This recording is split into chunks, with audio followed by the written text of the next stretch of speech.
mean, it's. Yeah. Do you like how one layer melts into the other? Sure. Yeah. The funny thing is just how much more you have to spray. There's not a lot of solid in it, right? No, there's not. Even when there's a lot of solid, there's not a lot of solid. Yeah. It's yeah. So and you know, everything is yeah. You have to sand to a finer grit. You have to put more on. You have to do stuff in between every once in a while, maybe. Yeah. So yeah. But sure smells good. Sure does smell good. I'll take naphtha over lacquer any day.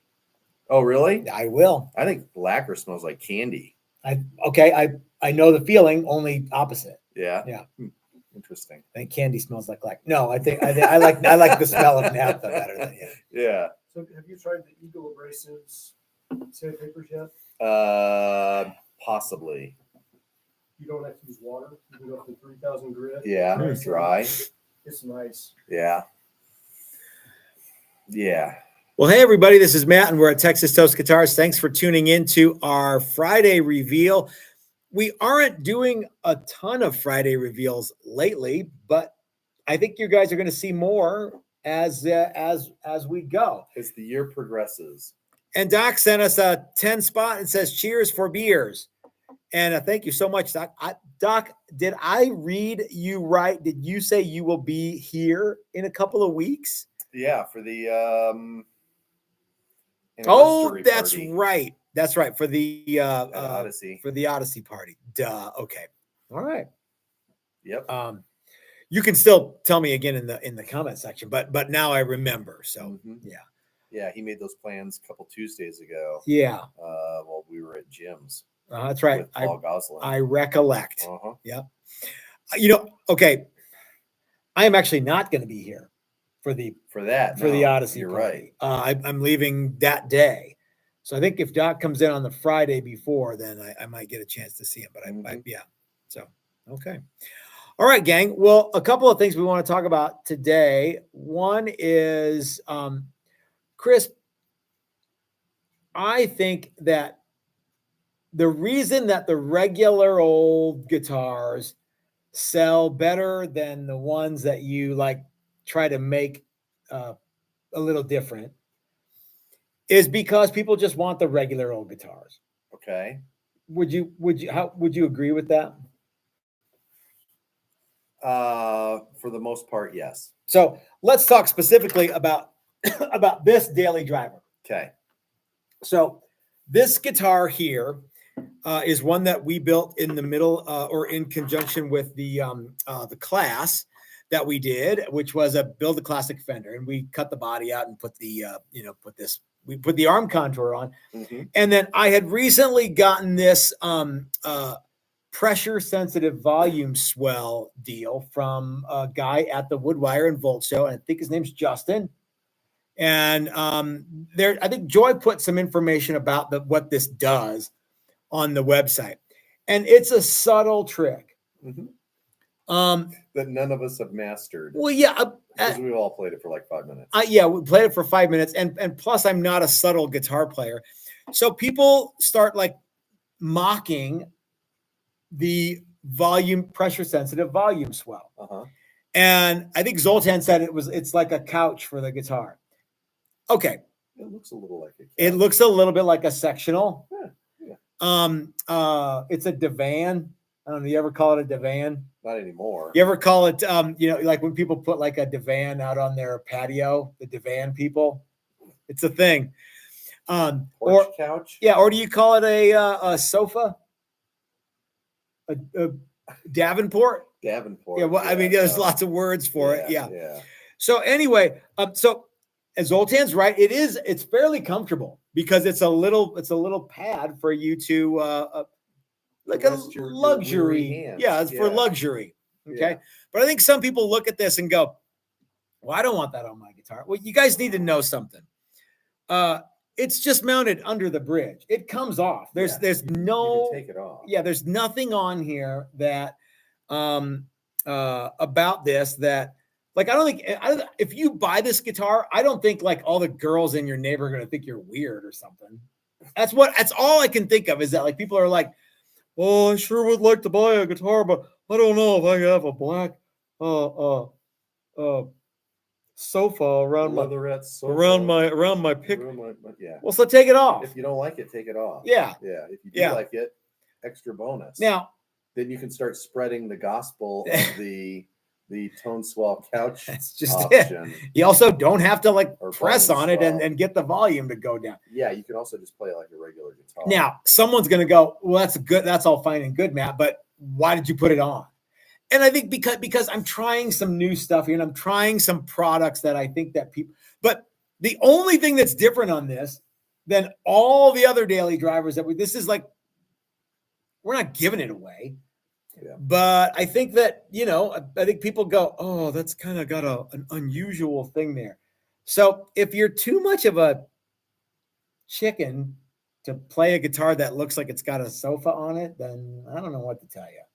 But Fender will keep making, guitars that aren't as good as this. Yeah. Anyway. Well, it sounded like it, and it is a neat thing. You just have to, have some use for it or figure out how to use it. You think people don't like the Perloid pickguard?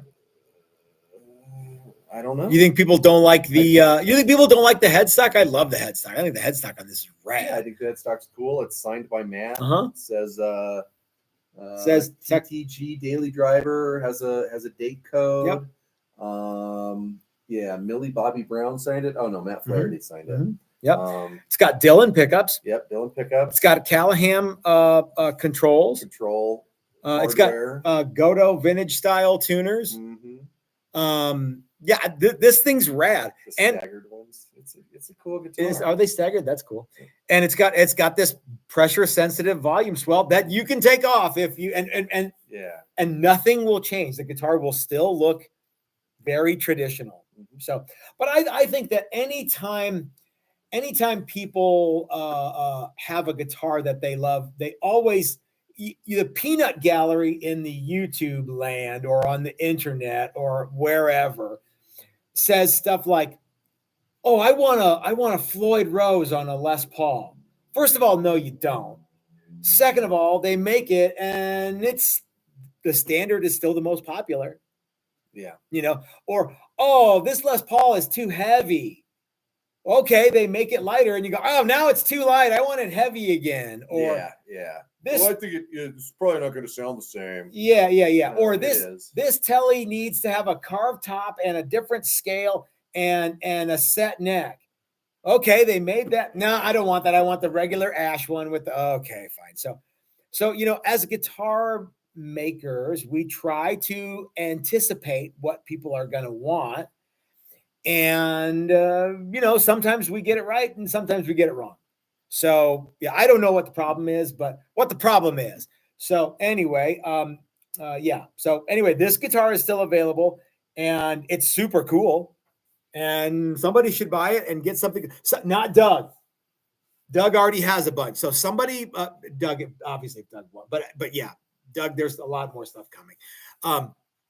But yeah, if you guys want to get a good deal on a Telecaster and you're like, "Yeah, what's that weird cow down there?" That's what you sound like.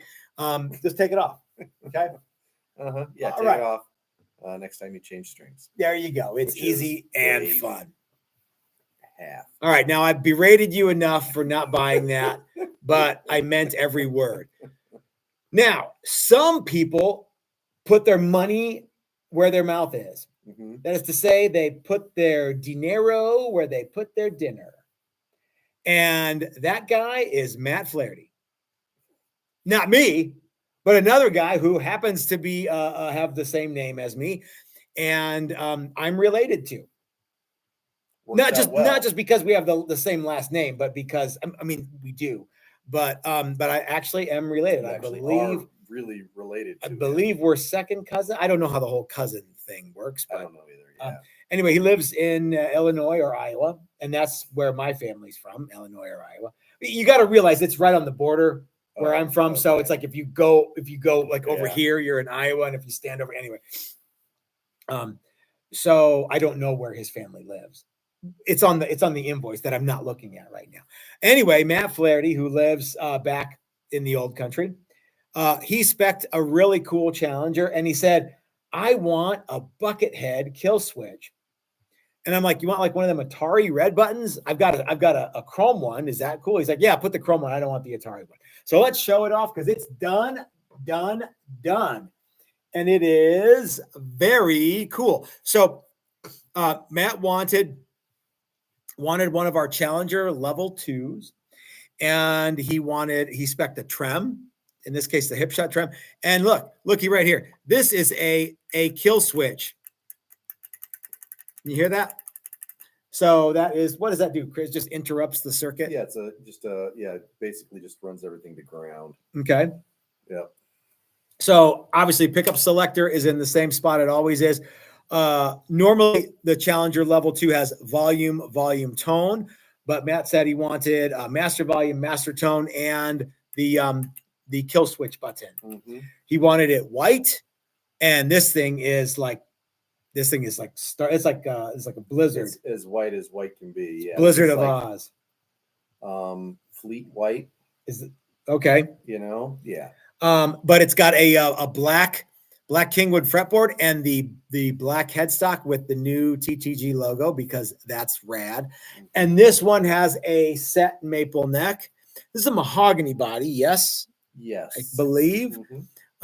So anyway, Matt, your guitar is ready for shipping, and we are going to ship it out on Monday morning. And look, Matt Flaherty's here with us right now. Stormtroopers. Yeah. This is like those guys who can't shoot lasers and bonk their heads in. Yeah. Whole army of guys that can't shoot. Yeah. But this guitar is totally cool. Chris, can you vamp on this guitar for a little bit while I have a little Coors beer? What would you like me to vamp about? Tell me. One of my new favorite things that we've been doing is we serialize everything. Mm-hmm. So it's got a date code on it.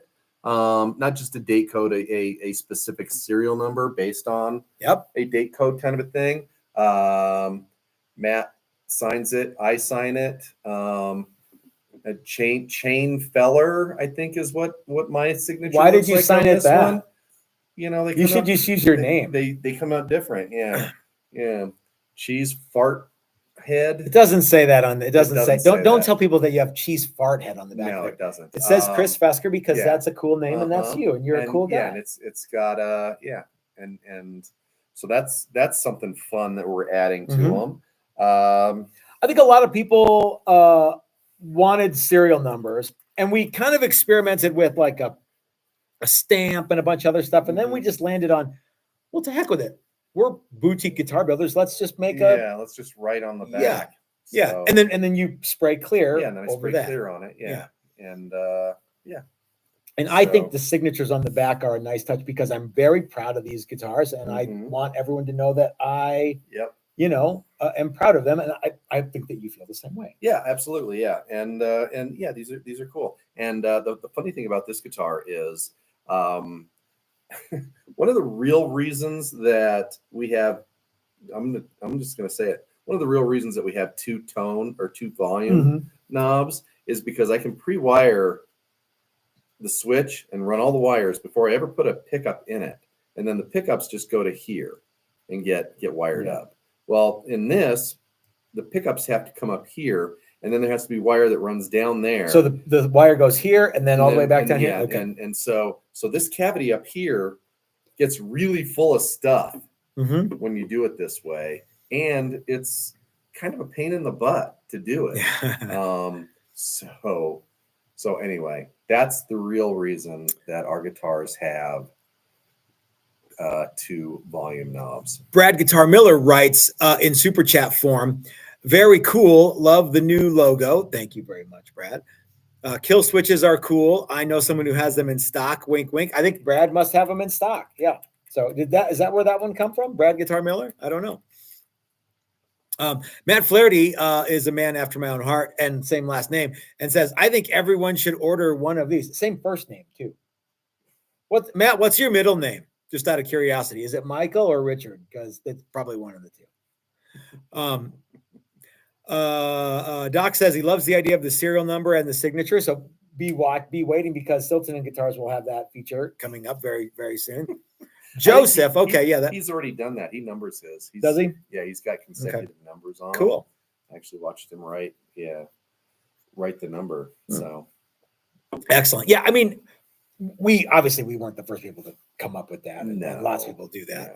Yeah. Nope, first person to ever write on the back of a headstock with a pen. yeah. You're welcome, world. So anyway, America. so this one is going out to Matt on Monday morning. It's getting boxed up and padded and sent lovingly all the way back to the old country. Do you not put? We don't put covers over the. Let's tell people why we don't put covers over the spring cavity. Because it's stupid. It's right. It is. Well, because you putting on strings, you normally take it off. You might lose it. Then you have a bunch of ugly screw holes. Ugly screw holes is that's exactly the real reason. The real thing. Yeah. It's if you need to adjust it. Yeah. It's a whole thing. And there's a little bit of gee whiz to 3 strings and a claw and all of that stuff. It's like, it's like, oh, okay, that's kind of fun. For the same reason that you don't. I mean, Leo Fender like to cover everything up with some sort of cover, but there's a little bit of gee whiz on the bridge here as well. There's 2 screws for each one. I wonder what those do. Oh, what do these screws do? Yeah. Okay. Can you get the spring cavity in the picture, Chris? Because I think people need to know that you'll notice there's no ground wire to that, which is kind of a. So this guitar is going to hum like a mother. No, but it's grounded, but it's not grounded where the standard Fender one is, which I think kind of looks bodgy. A big blob of solder. If it's getting covered by a plastic plate, then you have to do it. But we ground these ones on. No. Okay. We ground them on the studs on this, and you can't really do that on a 6-screw trim. Yeah, it would be trickier. I'm sure definitely. You could. Well, maybe, but anyway, we ground them there so that's as clean as it can possibly be. And nice. It's 3 screws or 3 springs and 2 screws and a claw and the truth. And 3 springs, 2 screws, and the truth. Mm-hmm. Yep. Mm-hmm. Every Challenger that has a trim gets that. Butch asks, "How white is that white?" Very nice. It is super white. It's GM white. And I think that I wonder if Buckethead will watch. I think that the thing about this is I want to do the Spinal Tap thing where I say it's like none more white, but it's got all the cool black appointments and chrome and white, and it is a striking instrument that I really like. And white's always classy because it's really clean. Yep. Yeah. Okay. The perfect starting point for a sticker collection. Yeah, you could put a bunch of stickers on there. Yeah. Don't put it. He's not going to put stickers on there. No. Well, he might. I don't know. Well, he's an adult, right? Mm-hmm. So probably not. Yep. So probably not. But we will include a bunch of stickers in the case, suitable for your fridge, which may also be the same white. And the next time I'm in, back in the Illinois, Iowa area, I'm going to guess the next time I'm in. Matt doesn't live in Waterloo, Iowa, but there's a story and it involves Uncle Larry, and it's at Waterloo, Iowa, and it's at how can I put this? At a club that was for gentlemen, but I don't remember seeing very many gentlemen there. It seemed like a lot of rednecks to me. So it was just me and Uncle Larry. So it was a bunch of rednecks. There's at least 2. Uncle Larry and all my cousins, and it was at my my cousin Stacy's wedding in Waterloo, Iowa, as I recollect. So anyway, cool. I'm sure that place is long gone, but if you're at a place like that, make sure to put the TTG stickers up there. So, anyway, gang. Matt's like, sounds about right. I'm not going to tell you guys Uncle Larry stories. Maybe I'll save that for an Uncle Matt story one time. Uncle Matt tells Uncle Larry. Matt tells Uncle Larry stories. So anyway, gang, it's time to get out of here. But Matt, we are excited to get you your guitar, and I hope you're excited to play it. And we're going to ship it out, like I said, Monday morning, and it's going to speed its way to you. You know, these frets are like these are the smoothest things in the world. Yeah. I love them. Well, and every time we do a reveal, I'm always like, oh, this neck feels really great. Yep. And they do. Yep. Okay, gang. Well, we will see you on Sunday for a video. And if you are a Patreon member or a YouTube member, there's a video coming for that too. So I don't know when it's going to post, but it's going to be sometime this weekend. So anyway, guys, have a great night and we'll talk to you soon. There you go.